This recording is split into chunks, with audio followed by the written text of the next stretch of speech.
Please welcome Chief Commercial Officer of Breeze Airways, Lukas Johnson, and CEO of Connect Air, John Tomas, in discussion with Skift Airline Weekly Editor, Edward Russell.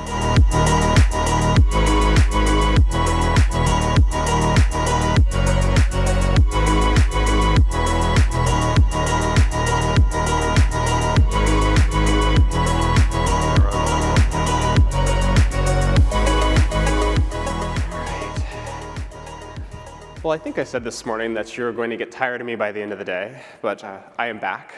And today I am joined by two airline entrepreneurs here. We've got Lukas Johnson, Chief Commercial Officer of Breeze Airways, David Neeleman's latest airline, and John Tomas, the CEO of Connect Airlines and Waltzing Matilda. Now, before I start out, I do want to remind you, if you have any questions for either of our esteemed panelists here, please put them in online or on the app. But anyway, I want to hand it over to each of these gentlemen to talk about the airlines. Lukas, why don't you go ahead?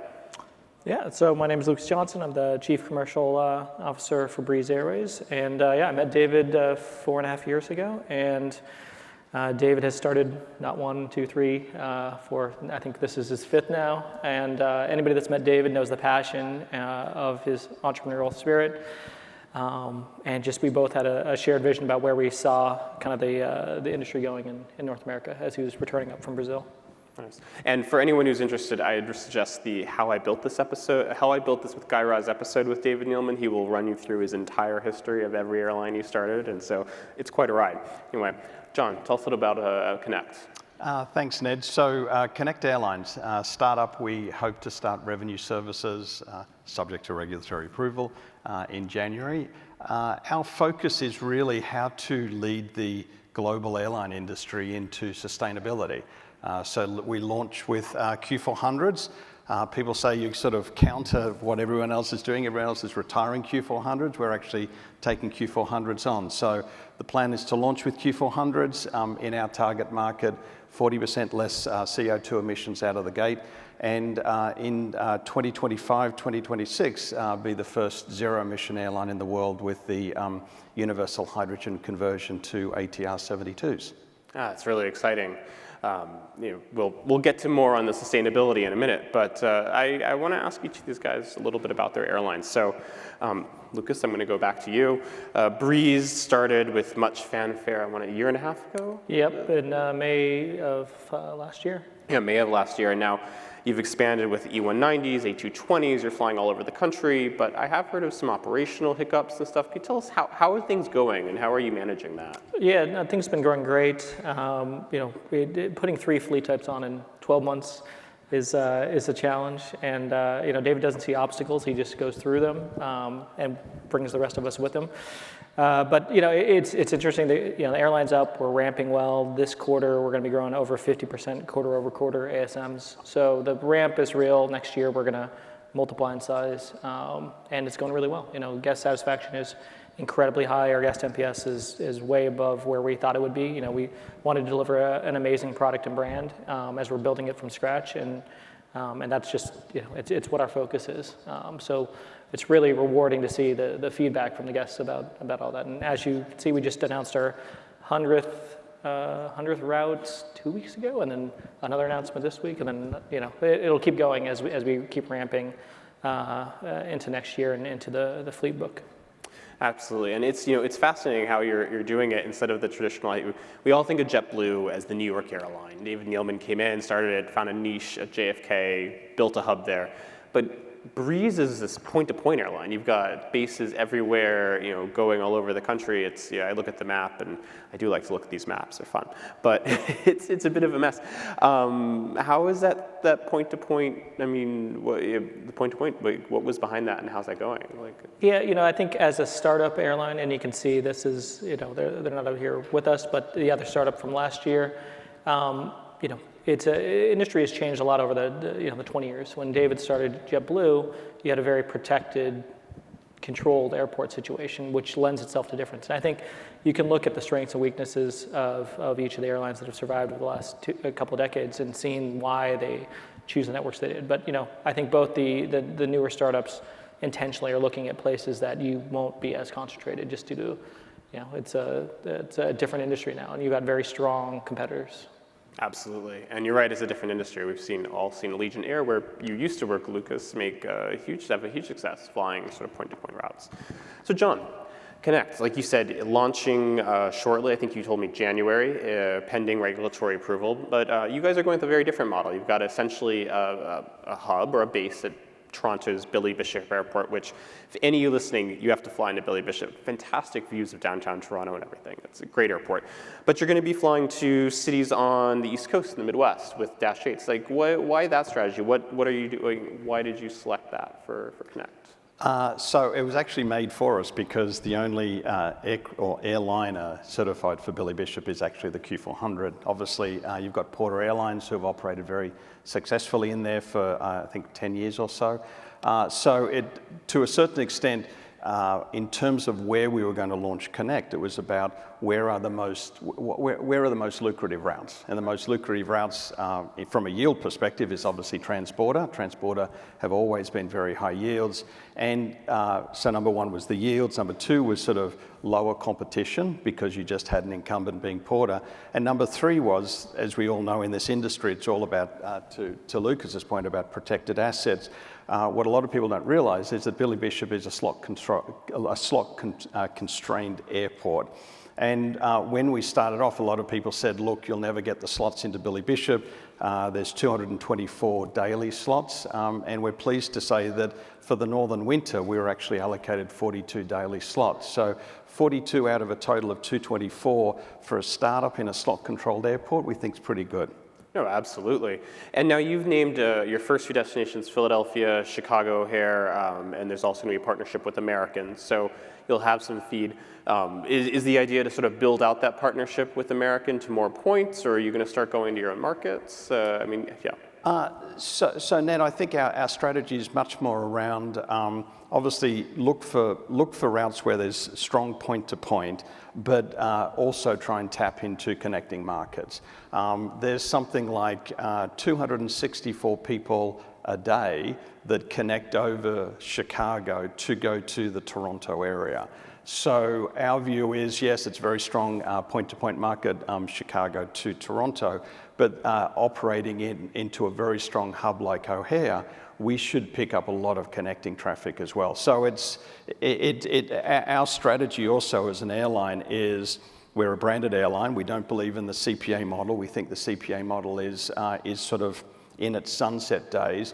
So a branded airline, but in partnership with major carriers. So our strategy over the next year or so is to go out and build partnerships with major airlines to basically complement what they're doing in the marketplace. That's sort of the Switzerland model that Alaska had for a long time. I think of, we'll start having partnerships here or there. It's no one alliance, but sort of, yeah, wherever we can. Excellent. So, we have a poll here, and I'm going to pull this up. It looks like people picked if the business model is overwhelmingly attractive when they start a new airline. So let's talk about that. I mean, you're both are involved in starting a new airline, though I should note, Connect, Waltzing Matilda has been around for a better part of a decade, correct? 14 years. 14 years as a charter airline, but not as a scheduled carrier. What do you think about this result? People seem to think it's a good thing to do. If the business model is attractive, it's worth I'm doing. surprised we had 5% mostly. It takes an eternal optimist, I think, to start airlines up in the industry, and you're always going to, have cyclical strengths and weaknesses. And when you think it's really strong, it may not be the right time actually to start because you kind of miss the cycle. And if you looked at most of the really the growth, in at least in the North American space or the U.S. space, over the last couple of decades, almost all of that growth has come kind of post large macro exogenous effects. So if you looked at, say, post .com or post 9/11, the entirety of the U.S. ASM growth was JetBlue for a 6-year period. Yep. If you looked at 2008, after the recession, the entirety of the ASM growth, actually the big four actually shrunk from that 5-year period. All of it was on the ULCC space. So again, we went through another large exogenous effect, and most of the growth is going to be coming through on newer carriers. I'm actually very encouraged by that, Ned, because to Lucas's point, as a lot of financial investors say when they look at the industry, they say now is actually the perfect time start an airline, because it's very similar to when JetBlue started off. But secondly, for us in particular, as I said, everyone bizarrely is retiring their Q400s. So the market is awash of Q400s at the moment. And as everyone knows, in the industry, the one thing that drives the economics of this industry is making sure that you have it's capital intensive. So you've got to get the right level of capital in there. So, and that's even more important in the regional space, where obviously you have lower daily utilization. So your cost of the capital equipment is even more compelling. What I can tell you is the lease rates that we're getting on the Q400s are at historic lows. In fact, as someone reminded me a few weeks ago, the lease rates we're paying on our Q400s are one third of what we would have been paying 3 years ago. So in an industry that's always grappling with, you don't want to overcapitalize in terms of the equipment you have, we think, touch wood, we've hit the sweet spot in terms of getting that capital mix right. Absolutely. And Lukas, you did a bit of the same with the E190, correct? Yep, it's the same exact philosophy. You know, as we're starting this and we're looking, 4 or 5 years ago, it was about, why was the 220 and why did you decide to bring on the E-Jet? And they're similar gauge, but different mission types, different capital structures. One's going to be low utilization, one will be high utilization. But it's really about zigging when everybody else is zagging. And for us, we thought it was much better to be the only airline of a single gauge type or a specific gauge type for the next decade versus somebody else that's going to be the 5th or the 6th airline of exactly the same model and gauge and plane type. There's just less differentiation. We thought there was a larger space for the business model. So. Absolutely. And I mean, I have to say, both of your airlines are, like you said, zigging when everyone else is zagging, because you look at the typical ULCC model, and that's buy either A320, A321s, or 737s, and fly them as 10, 15 hours a day as much as you can and stuff. So the idea that, not that you're not doing high utilization, but you're picking E190s and A220s, Dash 8s, planes that are not typically thought of for startups. Now, you're both flying, and we talked about this a little earlier with Robert Isom. There's constraints in the market. There's a pilot shortage in the US. There are aircraft delivery delays, which I'm sure is impacting the A220. How is that impacting airlines? John, tell me a little bit about how you're starting up when everyone's talking about a pilot shortage. Well, I mean, as I said, on the aircraft side, we're fine. We've got a flood of aircraft, so we're actually in the opposite from pretty much everyone else in the industry. On the pilot side, yeah, the pilot issue is a real issue. But we went out pretty aggressively about 3 months ago and launched a program called the Smart Start Captain Program. And people thought we were crazy, absolutely crazy. Here's a regional carrier that are paying direct entry captains $250,000 a year. And guess what? As I said before, our lease rates are really, really low. So in effect, what we're doing is some of the savings we're getting on the leasing rates we're actually paying to the crew.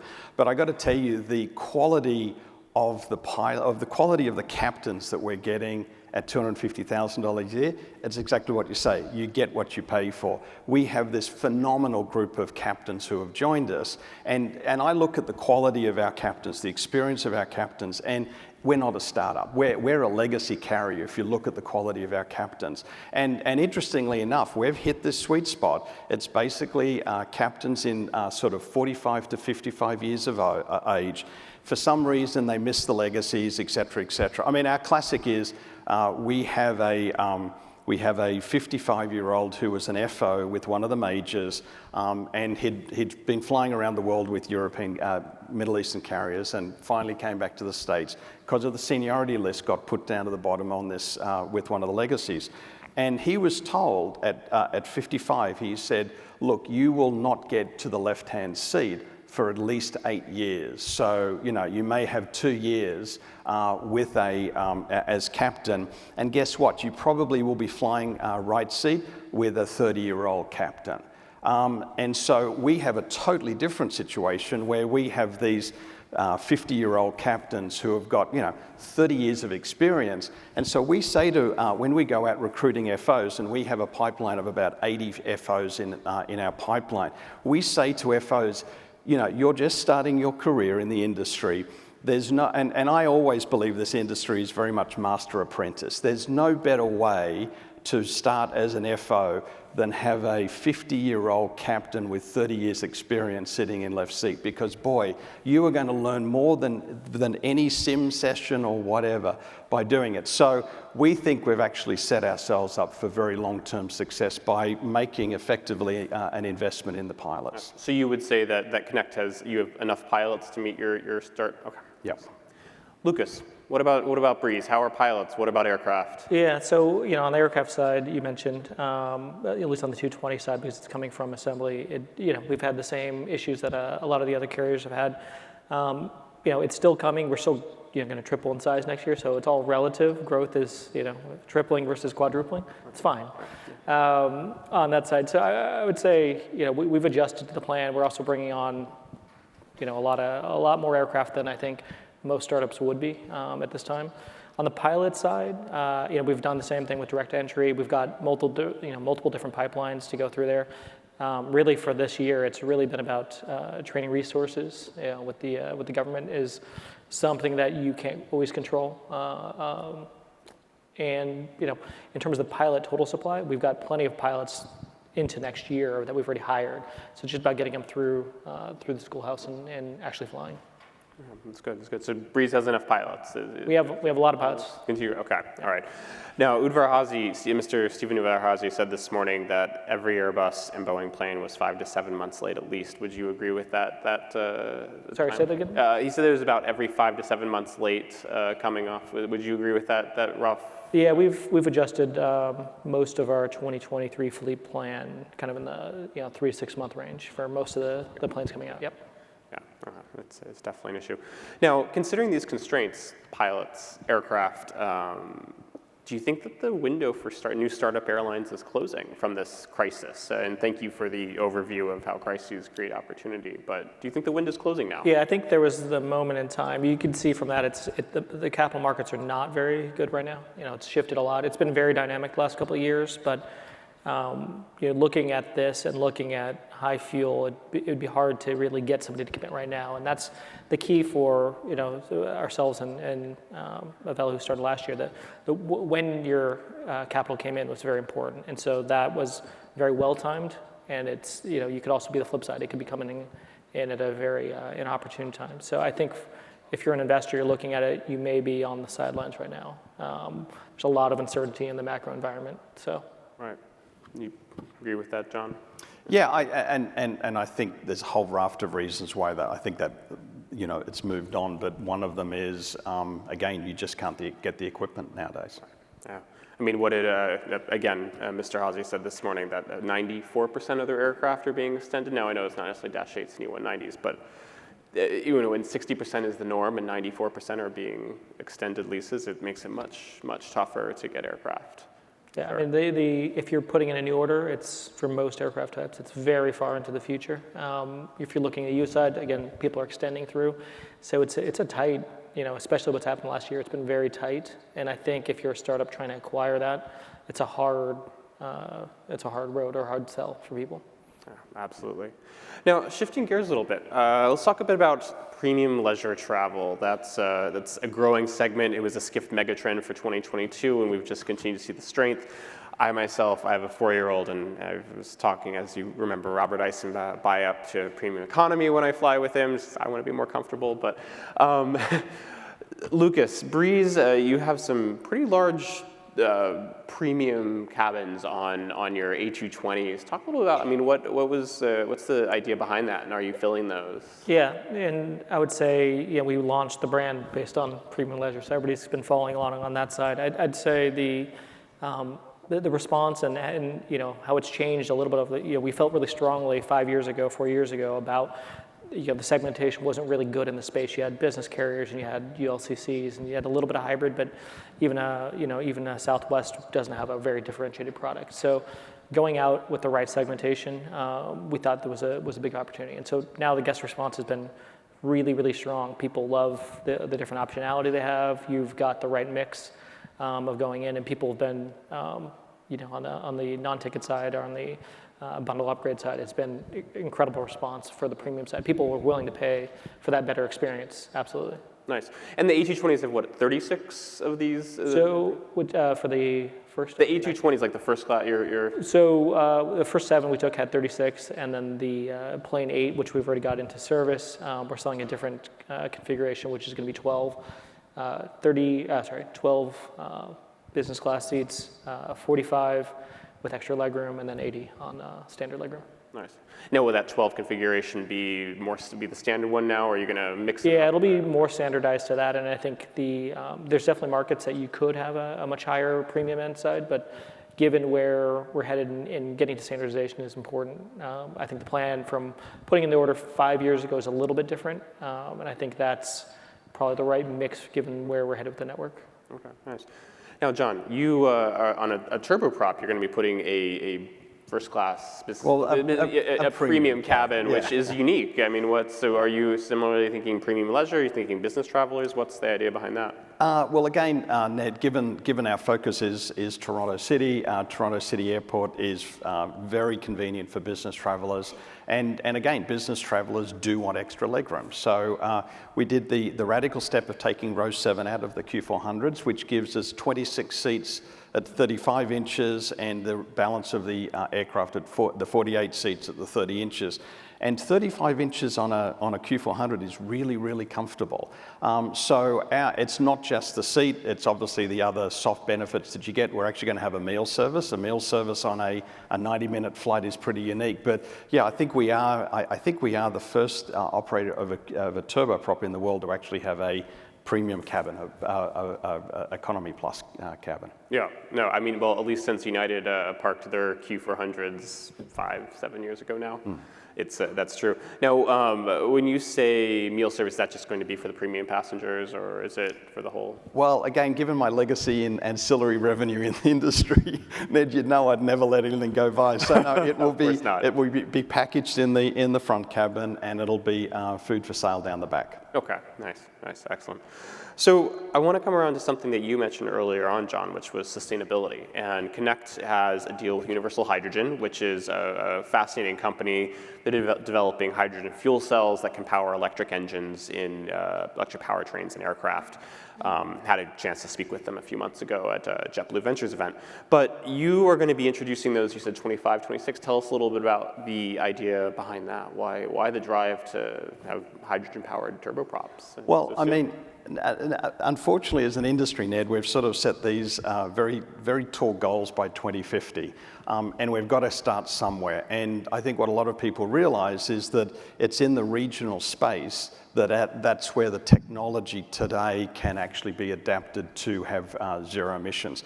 And people sort of say, well, the regional space is pretty small, it doesn't really matter. But, you know, again, our numbers say that in the US, in 2019, the US domestic market was 926 million enplanements of people flying less than 400 nautical miles, and we use that because the time differential between a regional jet and turboprop is de minimis at 400 nautical miles.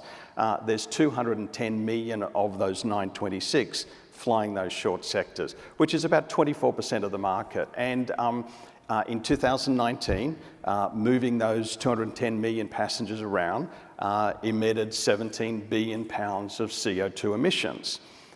Just by converting all of those onto Q400s, you'd save 6 billion pounds of emission. If you obviously go to zero emissions, which we're planning on the universal hydrogen conversion on the ATR 72, that actually eliminates obviously the whole 17 billion.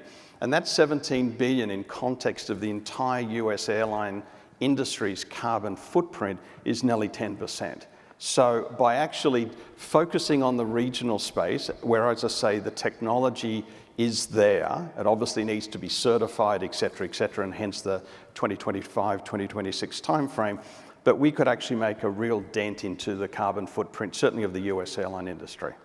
I mean, it's fantastic to hear, and Universal Hydrogen is actually going to be flying their first test aircraft by the end of the year is the plan. So, I mean, that'll be fantastic when we see it. But it's funny as you touched on the topic that Mr. Haase spoke to earlier, is that developing these technologies comes on these small planes, eVTOLs, turboprops, and then they can scale up. Now, Lukas, you guys are flying the A220, which is one of the newest aircraft in the market, very fuel efficient.